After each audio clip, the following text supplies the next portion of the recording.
Welcome to Club Reddit, where the only cost of membership is smashing that subscribe button below. Our first story of revenge is titled, "Accidentally Burned Down My Neighbor's Fence and She Tries to Milk Me for $10,000. Judge humbles that butt up real quick." This sub has gotten me through a lot of boredom and has provided me with hours of entertainment. I figure it's my turn to tell my revenge story. So it's been about 4 years since this happened. I was about 18 at the time, working for a security company. There were constant call-offs and no-shows, have no idea why. But being so young and naive, I was constantly working 16-hour shifts and not coming home until 8 a.m. Also, I lived with my father at the time. The time frame of this was around the 4th of July. I finally had a day off and my best friend was back in town for vacation. We decided to get together and chip in on some good old American fireworks. To be fair, I have had nothing but bad experiences with fireworks, so I had no idea how this would be any different. We got home with the fireworks and we laid them all out on the floor: sparklers, bottle rockets, cakes, and Roman candles. I say, why don't we mess around with some sparklers since it's still not dark yet? Great idea. We go into my backyard, where it hasn't rained in well over 2 months and it is extremely dry. You see the problem here? One of the little sparkies from mine and my friend's sparkler made contact with the ground and made two small fires that quickly spread to a large area. I ran as fast as I could to grab the garden hose and quickly started spraying down the fire. It was no use, it was spreading faster than I could spray it. I handed my friend the hose and called 911. What felt like hours was only 4 minutes and the fire was spreading to the neighbor's fence. The neighbor came outside and they were fairly calm to grab their hose and spray down the fence, along with the dead grass in her yard. The fire department shows up finally and I tell my friend, only one of us needs to get in trouble, you should leave. He was reluctant to leave because he felt equally responsible, but I convinced him. I didn't want him to get in trouble and have to drop out of college. My neighbor was super chill about the entire situation at first. I told her that we could talk about replacing the fence and get some quotes to repair it. She was just super grateful that everyone was okay. About 2 hours after the fire, the arson fire investigator came to question me about the fire. I told him the truth. I said I was in the backyard by myself playing with fireworks and accidentally lit the ground on fire. I had gotten off that day without being hit by any charges and was commended for being honest. Here is where it goes downhill very fast. About a week later, I get a knock on the door from the neighbor. I opened the door and she handed me 2 pieces of paper for me to look at. There was a quote for the fence valued at around $4,000 and an estimate for lawn care valued around $6,000. These were really shady and just typed out on a Microsoft Word document, no logo or company name. She then adds, I will also be having you pay my water bill for 3 months because the new yard will need lots of water. Now, the fence this woman had before was raggedy and falling apart. Her yard? Dead grass, weeds everywhere, never mowed it.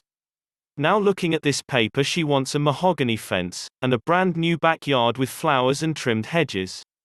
I said, I need to get an estimate myself, this doesn't feel right. She says, remember you agreed to replace my fence, and a real man keeps promises. I shut the door and called my dad to tell him about what just happened. He flipped out and told me, son, don't you give that woman a single dime. He gives me the number to his handyman and tells me to take care of it.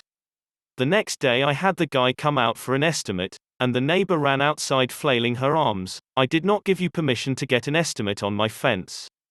Technically it separates the property line, so it's both of our fences. She calls the cops on me for having a contractor, and they ultimately can't do a single thing because I'm on my property. He quickly finishes the estimate off at $1,200. I also knew a guy who did lawn care, from my time working at the grocery store. He estimated the lawn reseeding while she was away from the house to be about $800. After I get these estimates, I give copies to the woman and she is having none of it. I don't know these people, I don't want them near my house, they're probably really crappy contractors. I said, no, I know them personally, they are really nice people and do great work. She shut the door in my face and I went on my way.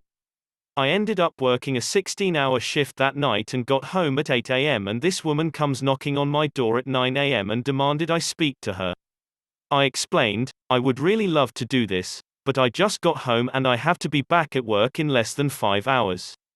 I need to sleep. She goes, what kind of lazy person sleeps in until 2 p.m.? At this point I had about lost it, and told her, you can either accept my $2,000 for my quotes or kiss my butt and get nothing. She stood there for a while with her mouth gaped open, but she accepted my offer and planned to meet down at the notary the next morning. I spent that night after I got off work, writing a contract and gathering the $2,000 in cash. The next morning I wake up, and grab this contract to meet down at the notary. I was thrilled to finally be done with this broad, and never speak to her again. I waited for her for over 3 hours and she didn't show up. I get a call from her saying, I'm sorry the $2,000 isn't enough, I'm having my guys start work on this project, and you will be paying me full price. Oh really? After that I did not say a single word to her, and I watched for a few months as these guys turned her backyard into an oasis, complete with a small pond, brand new sod and flowers, the whole 9 yards. Come to find out she had plans to remodel these things for a long time, and was just waiting for the opportunity to go through with it. Also in this time, she used her remodel funds to go on a trip to Hawaii. You know how I found out about this? She was bragging about it on the neighborhood Facebook group, and didn't know I was in it. I have a different Facebook name than my real name. Are you ready for the revenge? Now 4 months after the fire and all the remodels, I get served papers to go to court for $10,300. At 18 years old I'm having to hire a lawyer to work my case. When we finally do get into court I lay everything out. The quotes, being harassed multiple times, not showing up after agreeing to a deal, not wanting me to get my own quotes, required by law, and her bragging about screwing me out of money, and I have proof of all of this.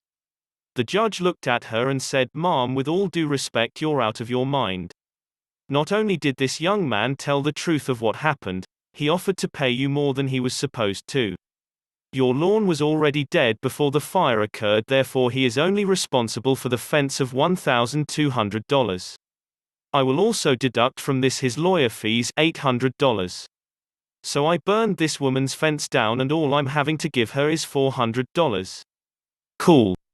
She took a huge financial loss from this, not sure how much the Hawaii trip cost her, but she was in serious debt. She ended up having to sell the house because of it and moved into a smaller house. Haven't heard anything from her since. Next we have, crappy server demands a better tip. A couple months back, my boyfriend and I went out for drinks one night at this cool little speakeasy in Montreal. It's actually quite an interesting place. You come in through a nondescript entrance and the place has a really nice vibe going on once you get inside. Note: this is one of those bars where the server comes to your table and serves the drinks rather than one where you order at the bar and take the drinks back yourself. We were seated at our table by the server. We ordered a couple cocktails. And then a couple more, and then a couple more after that. Each time we had to order, my boyfriend or I would have to go fetch the server so he would take our order or go up to the bar, order, and then bring the drinks back ourselves. Then, when it came time for the bill, I went up again so he would come to our table. He came and thought we were going to order again despite me clearly asking for the bill when I went up. So, he went back to get the card machine and it was another 10 minutes before he was back. At this point, I was quite ticked off at the not-so-great service and was debating whether or not I should tip him. The screen had an option for 10%, 15%, 20% or other. I decided to just leave 10% as I wanted to avoid an argument with the server. Montreal service employees are pretty notorious when it comes to the expectation of tips. Now, he prints out the receipt and takes a look at it and sees I left 10%. He then asks if we had a nice evening, to which my boyfriend responded that we did. We both thought it was just a standard question servers ask, so we didn't bother telling him about the poor service received, especially because it wouldn't really make a difference at this point. The guy then says, "Oh, well, if you had such a nice time, then you should have left at least a 15% tip. Because, in Canada, it's customary to leave a minimum 15% when the service is good."